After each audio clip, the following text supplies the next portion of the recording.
Hello and welcome to Fireside Fairytales. My name is Rory, and if you've never been here before, this is Varietal Literature's YouTube page, which is just a bunch of writers from Vancouver enjoying narrative. On Thursday nights, which isn't tonight, we do a write-along stream where we play solo tabletop RPGs and have a lot of fun doing that. But that's really about creation specifically. Tonight is about folklore and folktales and fairy tales and legends and myths and all the different ways that you know it.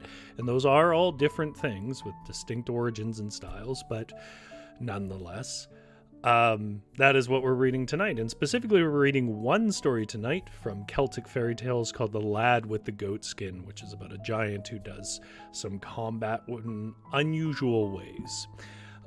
If you are interested in the story and you just want to go to the start of the story, you don't care about any of the preamble, down in the description below, there will be a timestamp. If you're not watching this live, obviously it hasn't happened yet for me. That'll take you to the beginning of the story, and there might be some other tags down there that interest you if you just want to jump ahead to something. Because I will do about 2 or 3 minutes of preamble on the story, just to sort of frame it up and why I chose it and things like that. But if that doesn't interest you, you go ahead and jump right ahead to whatever it is that does interest you about the stream. If you do enjoy the stream, please remember to like it, because it does mean a ton to me, and more specifically to the algorithm. But other than that, I hope you enjoy the story. I see that GS is in the live chat. Good evening, GS. If you are watching this live, you can join in the live chat. Give me your thoughts on the story as we go through. I'm happy to hear it. It's fun to know there's an audience. But if you don't want to, you don't have to. I appreciate anybody who appreciates the stories I tell. In terms of anything else, I'll go right into a little bit of preamble. For those who don't care, they'll probably skip ahead here. So tonight's tale is another tale from the Celtic Fairy Tales book, which was a collection by Joseph Jacobs. I talked last week a little bit about Joseph Jacobs. Again, I'm not a scholar in folklore, so I'm not going to go any deeper than I did before, which I guess was sort of a skim of a Wikipedia, if you will. But Joseph Jacobs is a fairly famous author, translator, and collector of folklore, which is sort of authorial. There's a more creative hand in that exercise than I think is always given credit. But this one has a twist. So, without giving too much of the story away, what's interesting here is how the key character of the story manages the challenges put towards him. And I think it'd be interesting to sort of pay attention to that as it contrasts with typical stories. Because typical folktales and folklore of this style, the hero lops the head off the baddie. If it's trolls, usually several heads. And then he walks off with the youngest princess in half the kingdom with the king's grace in hand. And the details sort of flush out various ways. And we've seen many versions of that story, and we will see many versions more because it is a sort of entertaining structure. This story, however, I want you, as we go through it, to take note in your head. You don't actually have to take notes of how he accomplishes kind of the same goals, but in very unique ways. In particular, without giving too much away, keep track of the body count in this one. I think it will surprise you. Maybe not in the way you think. The second thing I'm going to say is a word on words. The story uses a word in its first few pages, not after that, that is currently most popularly known as a slur against queer people, also known as the other F word. In its time, though, I do want to put here, that meaning simply didn't exist. All it really meant in that point in history was a bundle of sticks. Or in this case, in the story, it's a big club. And I would suspect that it's probably similar, if you're looking for something to Google or whatever else, similar to the Roman fasces, which is Fasces, which was a bundle of sticks bound by leather that had an axe head in it, and is the origin and root of the word fascism. I suspect it's a weapon like that they're describing, because again, that F word means bundle of sticks in this time, and that would be a bundle of sticks used as a weapon. However, I'm not going to read that word for a very simple reason. Probably not the one you might be thinking of. The YouTube algorithm, I don't believe, is going to assume I'm talking about a bundle of sticks. And I think that's fair, because I think most people using that word on YouTube aren't. So instead, I'm just going to call it a bundle of sticks or a club in turn, depending on what's most appropriate. But I do want to clarify, I don't actually believe any adult is daft enough to be offended by an older, inoffensive use of the word. That's not why I'm changing it. I just don't trust YouTube to not bury my video because it doesn't understand context. So you can see where it's used in the text, if that matters to you, but I'm just going to call it a big bundle of sticks. Because that is what it is, and I think, actually, for a modern audience using the original word, they wouldn't even understand it if I didn't give this preamble. They'd be like, what the hell? He has a weapon? That's a gay man? Okay. So, with all of that out of the way, we are only doing the one story tonight. I don't think we'll go as long as usual, but every time I say that, we usually do. So we'll see what happens. I'm going to have a drink of water, and we'll get to the story.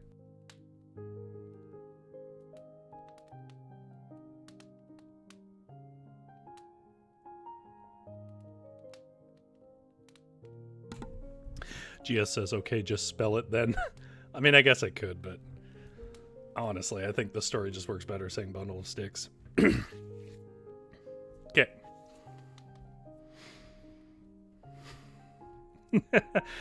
Susie's here, who's in one of our Thursday streams, and says, LMAO, good old YouTube algorithm. Yes. Yes.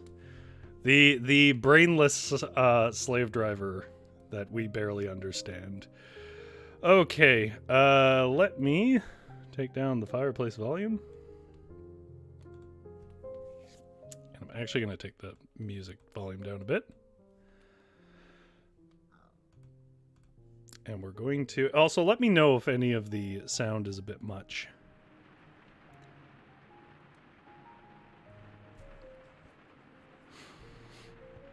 Susie mentions that cigarettes are referred to, that's why cigarettes are referred to as the F slur as well, bundle of sticks being the root, and that is true. In the UK, you will find it named that way. But again, I don't trust the YouTube algorithm. So our first and only story tonight is called The Lad with the Goatskin, which comes from the book Celtic Fairy Tales, which you can read yourself for free on the Gutenberg.org website. This is a collection of tales collected by the famous Joseph Jacobs, a gentleman who collected a bunch of English folk tales, and a few other things, but Celtic being among them. Yeah. So Celtic, I did mention last week, can mean lots of things. In this case, it's Irish.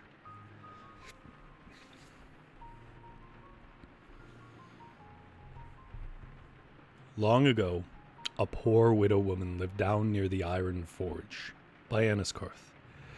And she was so poor she had no clothes to put on her son, so she used to fix him in the ash hole. Gotta be very careful about pronouncing that. Near the fire, and pile the warm ashes about him. And according as he grew, she sunk the pit deeper.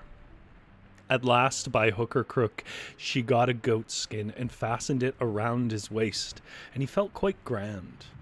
Took a walk down the street. So she says to him the next morning, "Tom, you thief, you never done any good yet.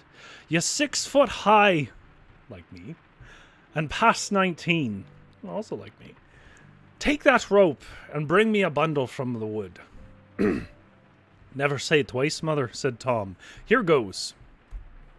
When he had it gathered and tied, what should he come up but a big giant, 9 foot high, and made a lick of a club at him. In other words, tried to hit him with a club.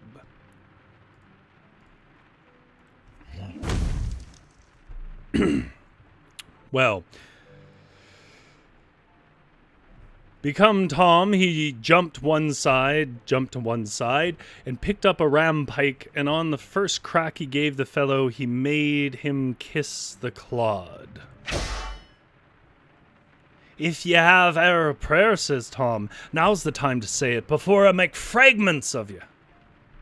I have no prayer, says the giant. But if you spare my life, I will give you the club. As long as you keep from sin, you'll win every battle you ever fight with it. Well, Tom made no bones about letting him off, and as soon as he got the club in his hands, he sat down on the bresna and gave it a tap with the kippeen, and says, Club, I had trouble gathering you, and run the risk of my life for you. The least you could do is carry me home. And sure enough, the wind of the word was all it wanted, and it went off through the wood, groaning and crackling until it came to the widow's door. Well, when the sticks were all burned, Tom was sent off again to pick more, and this time he had a fight with a giant that had 2 heads on him. Tom had little trouble with him. That's all. And the prayers he said was to give Tom a fife, which is a pipe, if you don't know. Like, as if that pantomime would clarify it if you didn't know what a pipe was. Well done, professional storyteller. That nobody could help dancing when he was playing it. Begonies! He made the big club dance home, with himself sitting upon it. Now, the next giant he encountered when he was out gathering a bundle of sticks was a beautiful boy who had 3 heads on him. Now that giant had neither prayers nor catechism, no more nor the others, and so he gave Tom a bottle of green ointment that wouldn't let you be burned, nor scalded, nor wounded. And now, says he, there's no more of us. You may come and gather sticks here till little lunacy day and harvest, without giant or fairy man disturb you. Well, now Tom, prouder nor 10 paycocks, and used to take a walk down the street in the heel of the evening. But some of the little boys had no more manners than if they were Dublin jackins, and put out their tongues at Tom's club, and Tom's goatskin, the only clothes he wore. Well, Tom didn't like that at all, and it would be mean to give one of them the clout. At last, what should come through town but a kind of a bellman? Only it's a big bugle he had and a huntsman cap.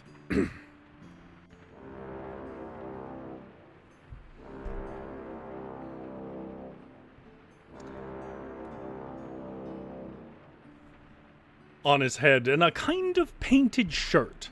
So this, he wasn't a bellman, and I don't know what to call him, bugleman, maybe, proclaimed that the King of Dublin's daughter was so melancholy that she didn't give a laugh for 7 years, and that her father would grant her in marriage to whoever could make her laugh 3 times. That's a very thing for me to try, says Tom. And so without burning any more daylight, he kissed his mother, curled his club at the little boys, and off he set along the Alla High Road to the town of Dublin. At last Tom came to one of the city gates.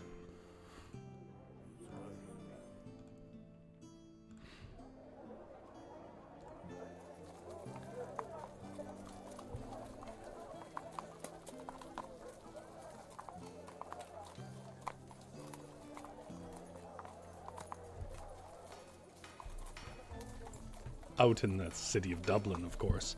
And the guards laughed and cursed at him instead of letting him in. Now Tom, he stood it all for a little time, but at last one of them, out of fun, as he said, drove his bayonet 1/2 inch or so into Tom's side. Tom done nothing but take the fellow by the scruff of the neck and the waistband of his corduroys and fling him into the canal. Some run out Some run to pull the fellow out, and others let manners into the vulgarian with their swords and daggers, but...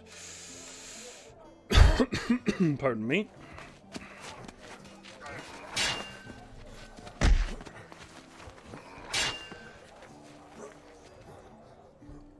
But a tap from his club sent them headlong into the moat or down on the stones, and they were soon begging him to stay his hand.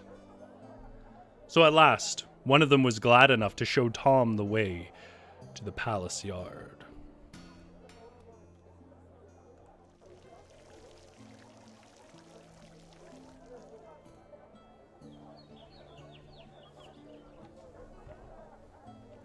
And there was the king and the queen and the princess in a gallery, looking at all sorts of wrestling and sword playing.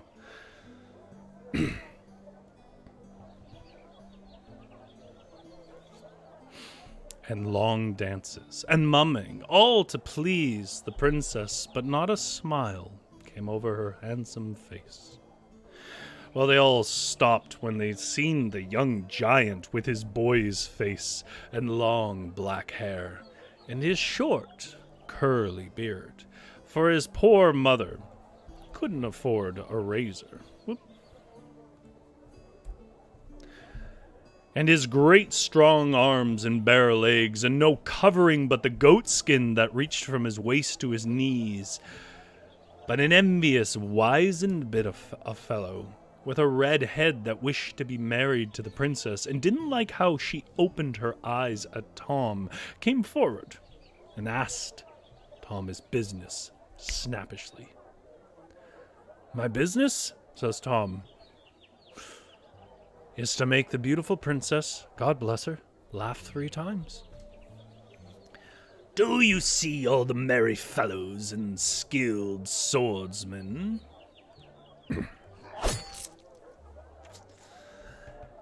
said the other, "that could eat you up with a grain of salt, and not a mother soul of 'em ever got a laugh from her these 7 years. So the fellows gathered round Tom, and the bad man aggravated him till he could no longer care a pinch of snuff for the whole bilin' of them. Let 'em come on, 6 at a time, and try what they could.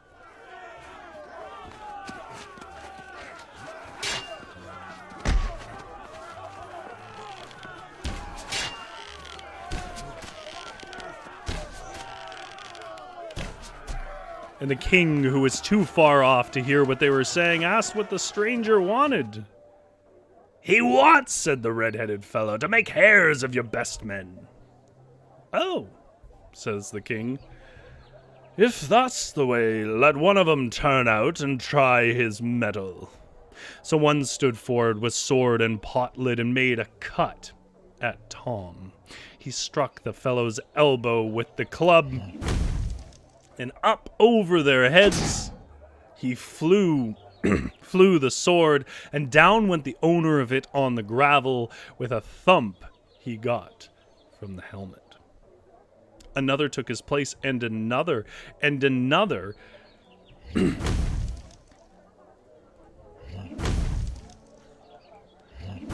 And then half a dozen at once.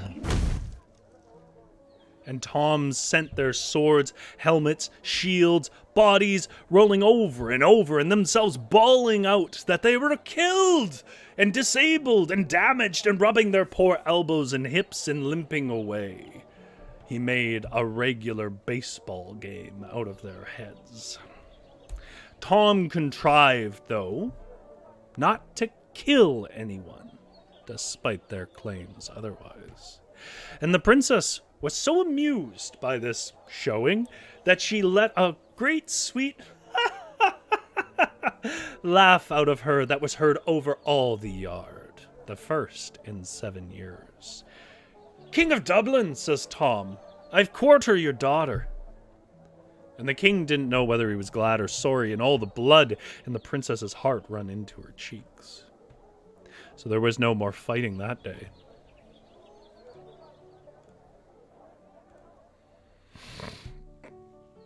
Tom was instead invited to dine that evening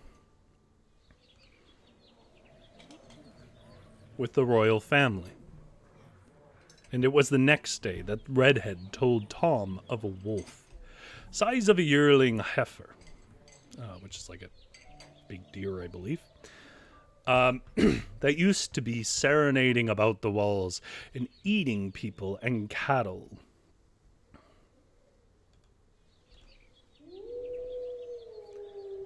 And Redhead said what a pleasure it would give the king to have that wolf killed. With all my heart, says Tom, send a Jackeen to show me where he lives, and we'll see how he behaves to a stranger. The princess was not well pleased, for Tom looked a different person, with fine clothes and nice green beret over his long curly hair, and besides, he got one laugh out of her. However, the king gave his consent, and in an hour and a half, a horrible wolf was walking in the palace yard. And Tom, a step or two behind, with his club on his shoulder, just as a shepherd would be walking after a pet lamb. The king and queen and princess were safe up in their gallery, but the officers and people of the court that were powdering about the great bawn, when they saw the big beast come in, and gave themselves up and began to make for doors and gates, locking themselves well and truly in.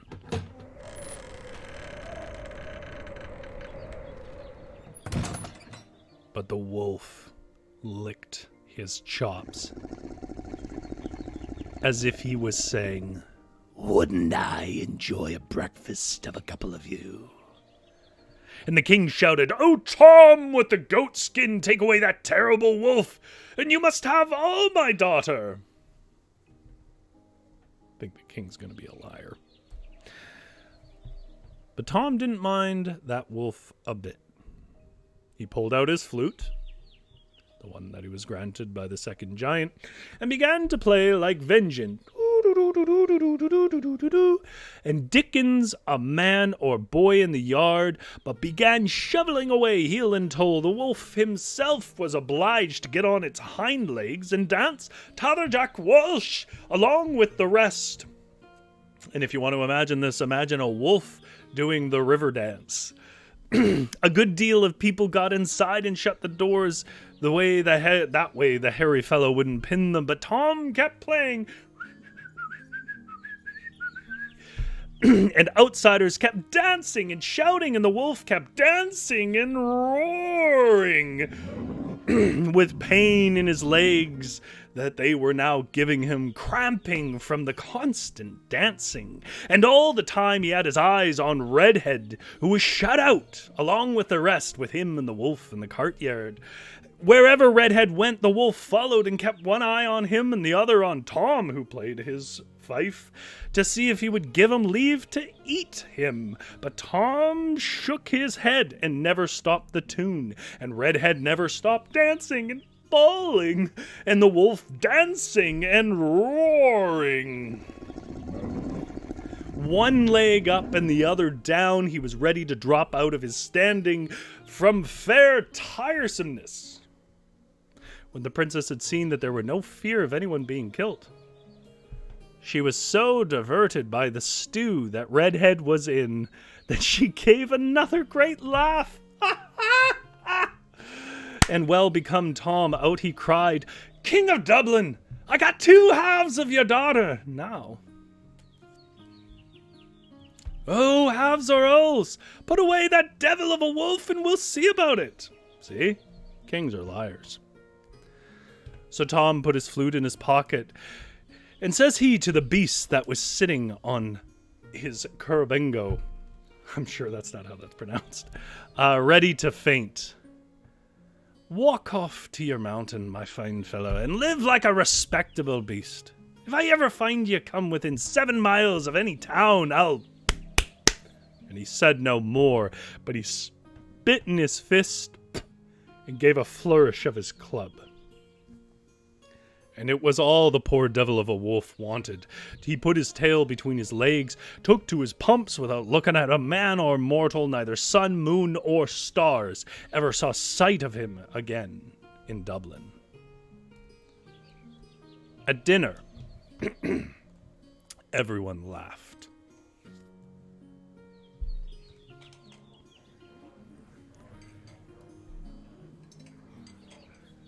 Sorry, I need a drink of water.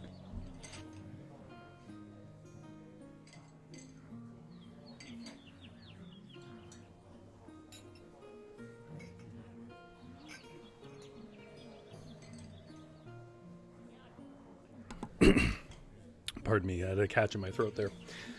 At dinner, everyone laughed. But that foxy fellow. And sure enough, he was laying out how he'd settle poor Tom the next day for embarrassing him so. Redhead, that is.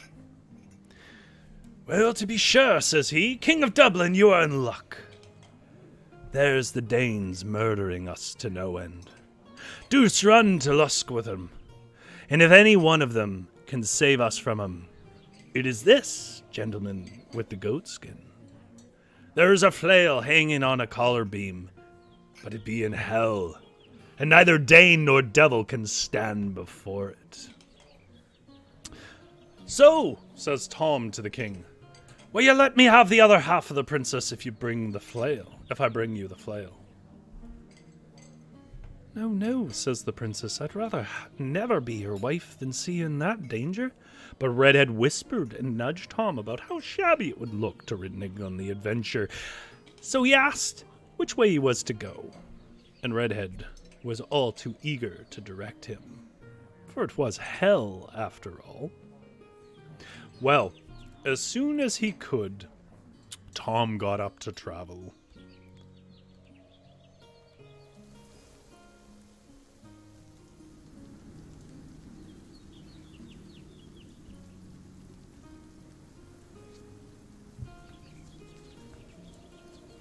And travel he did. Traveled and traveled, step over hill and glen, till he came in sight of the walls of hell itself.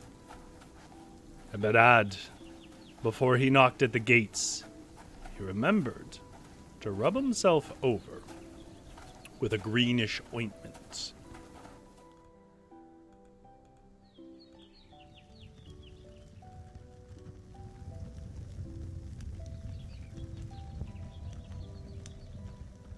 So then he knocked, anointed with his special ointment. And 100 little imps popped their heads up through the bars and asked him what he wanted. I want to speak to the big devil of all, says Tom. Open the gate. And it wasn't long till the gate was thrown open and the old boy received Tom with bows and scrapes and asked him his business. Now, there's a couple of things I'm just going to say really quick. Old boy, old Nick, and 100 other names. It's all just the devil. These are all turns of phrases that mean devil. I don't know why old Nick means the devil, but it does everywhere in Northern Europe.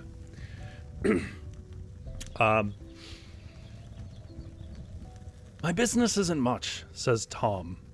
I only came for the loan of that flail that I see hanging on the collar beam, for the King of Dublin to give a thrashing to the Danes. Well, says the other, the Danes is much better customers to me. But since you walk so far, I won't refuse. Hand that flail, said the devil to a young imp, and he winked the far-off eye at the same time. So while some were barring the gates, the young devil climbed up and took down the flail that had the handstaff and bulletin, both made out of red-hot iron. And the little vagabond was grinning to think how it would burn the hands of Tom, a mere mortal, but the dickens a burn it made on him, which just means nothing. No more, nor if it was a good oak sapling. Thank ye, says Tom. Now would you open the gate for a body, and I'll give you no more trouble. Oh, tramp, says old Nick. Is that the way? It is easier getting inside them gates than getting out again. Take that tool from him and give him a dose of the oil of stirrup. And so one fellow put out his claws to seize on the flail, but Tom gave him such a welt of it on the side of his head that he broke off one of his horns and made him roar like a devil as he was. Well, they rushed at Tom.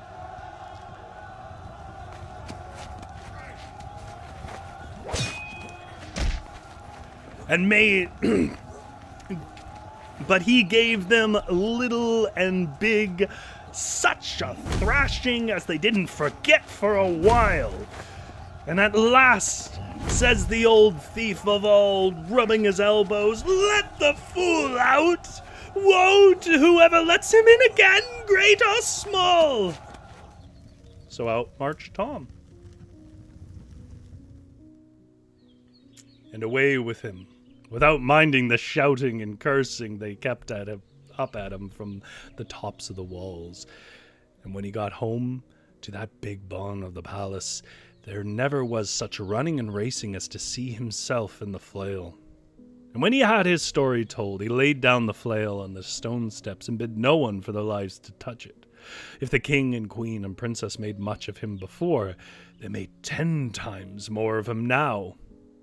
But Redhead, the mean scruffhound, stole over and thought to catch hold of the flail and to make an end of Tom with it. His fingers, though, had barely touched it when Redhead let out a roar as if heavens and earth were coming together. Ow! And kept flinging his arms about and dancing that it was pitiful to look at him. Tom ran at him as soon as he could rise and caught his hands in his own too and rubbed them this way and that, and the burning pain left them before he could reckon one. In other words, he put the ointment on his hands. Well, the poor fellow, between the pain that was only just gone and the comfort he was in, had the comicalest face that you ever see. It was such a mixtherum-gatherum of laughing and crying. Everybody burst out laughing, and the princess could stop no more than the rest. She giggled. And then says Tom, "Now, ma'am, if there were 50 halves of you, I hope you'll give me them all." Well, the princess looked at her father, and by my word, she came over to Tom and put her 2 delicate hands into his 2 rough ones. And I wish it was myself in his shoes that day, for sure. And Tom would not bring the flail into the palace. You may be sure no other body went near it after Redhead's ordeal. And when the early risers were passing the next morning, though, they found 2 long clefts in the stone, where it was after burning itself into an opening downwards. Nobody could tell how far. In other words, the weapon, sort of like if you left something hot on ice, melted through the ground.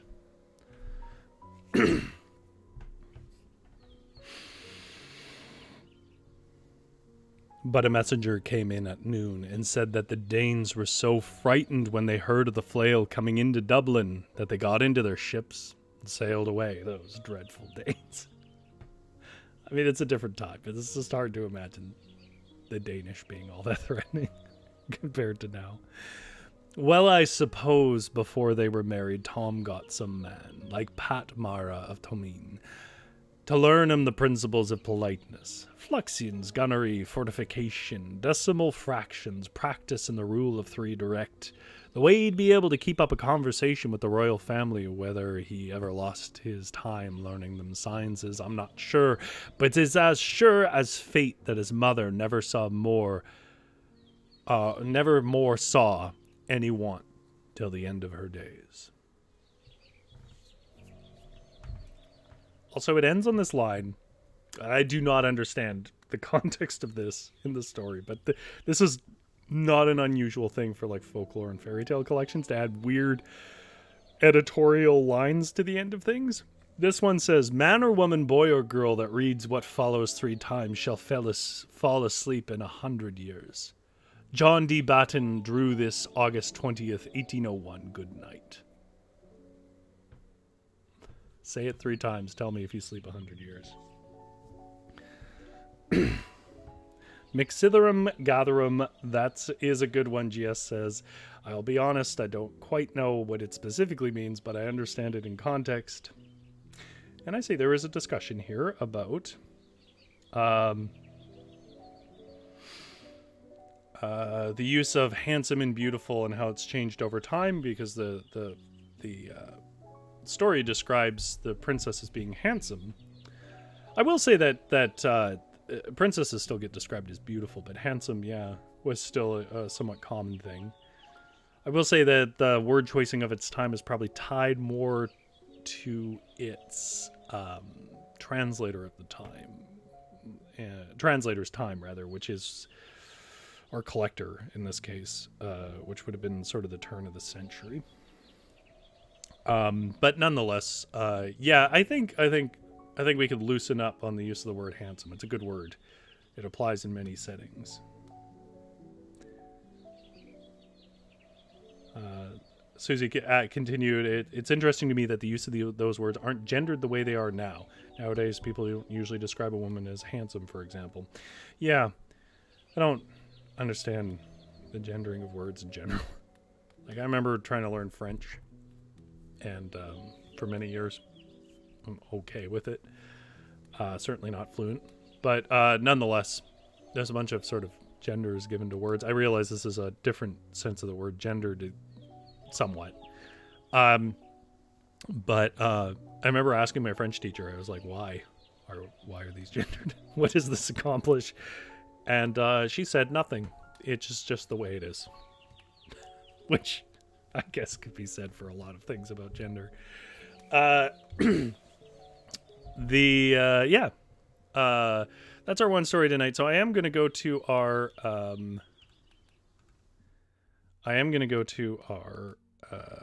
translator's notes, which were going to be on the giant, I believe, the video we did on giants. GS says maybe the Danes were like marauding Vikings. It's possible. I mean, Vikings were certainly violent along the coast of Scotland. I don't know how much they went to Ireland, Scotland, and England. I mean, I imagine they must have. They went as far as Iceland and Canada, so... yeah, anyways. I think it's just a matter of, like, imperialism was a lot more common in those days. Not that it's gone or anything, but just every king was expected to further their kingdom. Okay.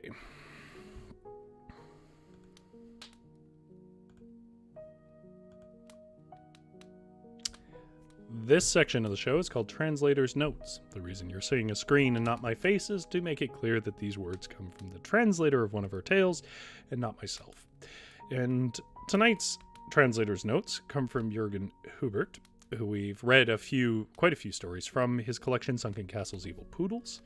Sunken Castles Evil Poodles is also the name of his Patreon, where you can support his efforts to translate previously untranslated German folklore. And you absolutely should. You get little tales every month. It's only a few dollars, and it contributes to things like this.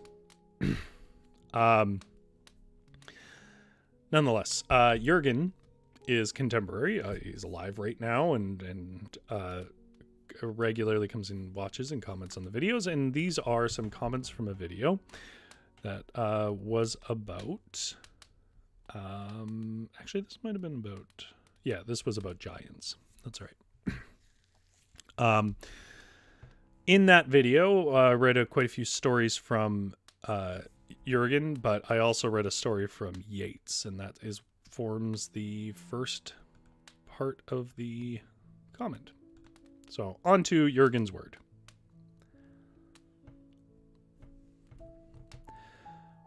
Well, now I can say that I've been read alongside Yeats. Yes, you can, Jurgen. Not something I ever expected, but yet here we are. Some notes. I researched the Spectacle Swamps, which was a part of one of the stories. But as far as I can tell, they've been drained and vanished into the neighborhoods of the Leahy borough in the city of Bremerhaven. Well, that's a bummer.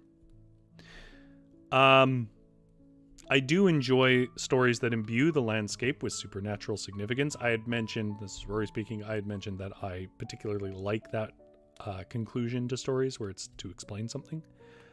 A major theme in German folklore. However, going back to Jurgen's words, however, I do feel that tales of giants from northern parts of Germany do tend to get repetitive. They're basically a giant felt compelled to throw a rock at something, and the rock remains there to this day. However, the giant lore of the Alps is much more interesting, and the giants having a much more developed personality. I wonder what informs that difference. Someone sleeping, having their beard grow through a stone slab is a near universal element of German sleeping emperor tales. I did not know that. That is interesting. Perhaps the uncanny reputation of Smiths derives from the fact that they knew a secret art that wasn't understood by other people, yet the community was very dependent on their work. And I think that's an interesting theory. Which is the end of his notes. I am particularly curious about this idea of hair growing through rock. I mean, I guess you see that with roots of a tree sometimes, and that's probably, maybe they thought it was a possibility for beards as well. Okay. Thank you very much, Jurgen, of course, for your notes and your clarification. I'll continue to read you alongside old legendary figures of folklore, in this case poetry. For those who don't know, who didn't watch the video, W.B. Yeats, the author of several, frankly, phenomenal poems, an Irish poet, also was a true believer in what are called the good people, which are, fairies and leprechauns and things like that. And he collected tales with a certain sincerity that I don't think most collectors of those tales usually have, which is like somebody trying to do taxonomic analysis of real living things. And as a result, his book, which you can find pretty much anywhere, frankly, for free, Gutenberg, I think, has it. I have a physical copy and a digital copy of it, but is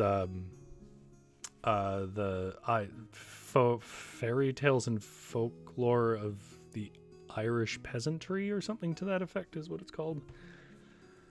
Anyways, if you don't know Yeats, look him up. You'll find like 10 poems. They're all brilliant. Probably his most famous one is Lake Isle of Innisfree, which is marvelous. GS says, that is unique, hair through the rock. It is. I think I might work that into a story at some point, because that is a trope I think deserves returning. All right. Well, now I ramble. So if you enjoyed the video, please take the time to give it a like. Of all the things on YouTube that ask you to like it, I promise you I appreciate it most of all. And if you enjoyed this video and you want to see more like it, there's a whole playlist on the channel under Fireside Fairytales that goes back a long time, frankly. There's a lot of them there. They get worse as you go back, so there might be a point at which you cut off. But nonetheless, I have enjoyed all of them, all the same. And if you do enjoy them, consider subscribing, because about every Tuesday we do this. Unless I'm busy, which is rare. Nonetheless, thank you so much, Susie, for keeping me company and talking about things. And GS for also keeping me company by the fireside, telling tales. Hope to see you all again. I'll be back on Thursday doing some ride-alongs. Until then, I will keep the fire warm. Have a good sleep.